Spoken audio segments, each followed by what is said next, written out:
മാനസത്തിന് വന്ദനം. വെള്ളം, കുറച്ചുകൂടി വെള്ളം. ചോരയുടെ ഉളുമ്പ് മണം, അമ്മയുടെ, പെങ്ങളുടെ, മകളുടെ. 7 കടലുകളിലെ മുഴുവൻ ജലോ, അറേബ്യയിലെ മുഴുവൻ സുഗന്ധദ്രവ്യങ്ങളും മതിയാവുകയില്ല ഈ മനുഷ്യന്റെ, അല്ല ഈ പുരുഷന്റെ കൈകൾ ശുദ്ധമാക്കാൻ. എന്തിന്? സ്വന്തം മകൾക്ക് പോലും ഇന്നീ പുരുഷന്റെ മുമ്പിൽ നിൽക്കാൻ വിശ്വാസമില്ലാതായിരിക്കുന്നു. ഭയപ്പെടുന്ന വർത്തമാനകാലത്ത് നിന്നുകൊണ്ട് പഴമയുടെ മുഴക്കമുള്ള ഒരു യുദ്ധരാഗം ഓർത്തുപോകുന്നു. പ്രശസ്തമായ രാമായണ കഥയും വൈരാന്റെ രാവണപുത്രി എഴുതിയിട്ടുള്ള ഒരു രംഗാധ്യയനം.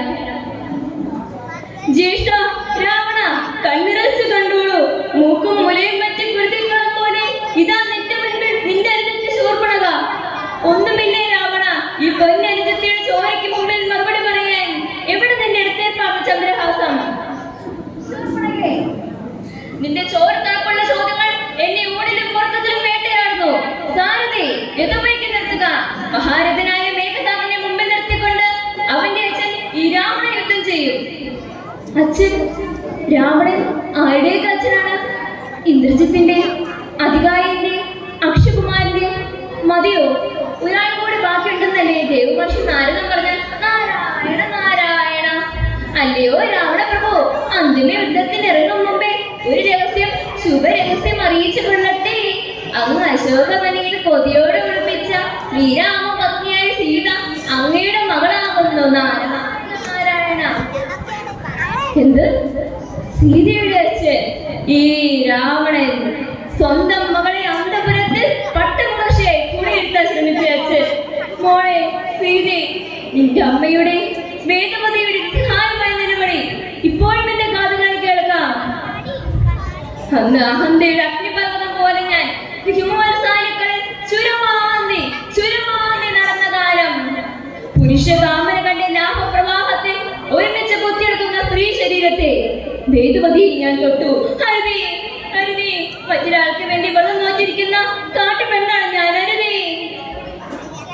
ഇനി എന്ത് യുദ്ധം, ഏത് വിജയം? ദേവപതിയുടെ പ്രിയപുത്രിയായ സീതയുടെ നിലവിളികൾ എന്നെ നിന്നേക്കുമായി തളർത്തുകയാണല്ലോ. എന്ത്? അസുരകുലത്തിൻ രക്ഷകൻ രാവണൻ പരാജയത്തെ കുറിച്ച് ആശങ്കപ്പെടാൻ തുടങ്ങിയായിരുന്നോ? രാവണ, നിന്റെ മകൻ മേഘനാഥൻ പടക്കളത്തിൽ മറുകയിൽ തുണയില്ലാതെ നിൽക്കുമ്പോൾ നിനക്ക് പിന്മാറാനാവുമോ രാവണ? മുത്തച്ഛ, മേഘനാഥൻ അതും ഒറ്റയ്ക്ക് പടക്കളത്തിൽ? അവന്റെ അച്ഛനെ രാവണൻ ജീവനോടുള്ളപ്പോൾ? ഇല്ല, ഞാൻ പുറപ്പെടുകയായി. മുഴങ്ങട്ടെ കൊമ്പും കൊഴിലും ദേവേരിയും. മത്തവശങ്ങൾ മുൻപിൽ, തൊട്ടുപിറകിൽ കാലാൾ, ഇവ മധ്യത്തിൽ അശ്വരൂഢർ. ഏറ്റവും മുന്നിലായി വിക്രചക്രത പരാക്രമിയായ ഈ രാവണൻ. ആരാ വഴിമണിക്ക് നിൽക്കുന്നത്? പ്രഭു, മേഘനാഥ കുമാരനും. മകനെ മേഘനാഥ, ഈ അച്ഛന്റെ ഏത് പാപമാണ് മകനെ നിന്റെ മരണത്തിലേക്ക് തള്ളിയിട്ടത്? രാമ, പറ്റുമെങ്കിൽ പ്രതിരോധിച്ചോളൂ. ദേവകുലാന്തകനായ രാവണനെ, കൽപ്പാലന്റെ കൈലാസത്തെ ഇരു കൈകളിലിട്ട് അമ്മാനമാടിയ രാവണരെ. രാമ, നേർക്കു നേർ നിൽക്കുക. എന്റെ കൈകളും കണ്ണുകളും ലക്ഷ്യം മറന്നു പോകുന്നല്ലോ. മോളെ സീതി, നീ എവിടെയാണ് വിരുമ്പുന്നത്? വയ്യ, ഈ അച്ഛന് വയ്യ. നിന്റെ പ്രിയനും നേരെ ഈ അച്ഛന് വയ്യ. രാവണ ഒരുങ്ങിക്കഴിഞ്ഞിരിക്കുന്നു നിന്റെ നിഷ്ഠബാണങ്ങൾ ഏറ്റുവാങ്ങാൻ. മുറിഞ്ഞു വീട്ട് ഓരോ ക്ഷാത്രത്തഴുമുള്ള കൈകൾ, അഹങ്കതയുടെ ശിരസ്സുകൾ. എല്ലാത്തിനും ഒടുവിലായി സ്നേഹവും പാപവും ഒരുപാട് ലാളിച്ച ഈ രാവണ ഹൃദയം. മോളെ സീത എന്ന വിളിയിൽ സ്വയം പരിശുദ്ധനായ ഈ അസുര രാജാവിന് മോക്ഷം അനുവദിച്ചിരിക്കുകയാണ് ഇതിഹാസം. പക്ഷേ ഇന്നത്തെ ഈ പുരുഷനോ അല്ലെങ്കിൽ ഈ അസുര രാജാവിനോ? വെള്ളം, കുറച്ചുകൂടി വെള്ളം. ചോരയുടെ കുടുംബമണം, അമ്മയുടെ, പെങ്ങളുടെ, മകളുടെ.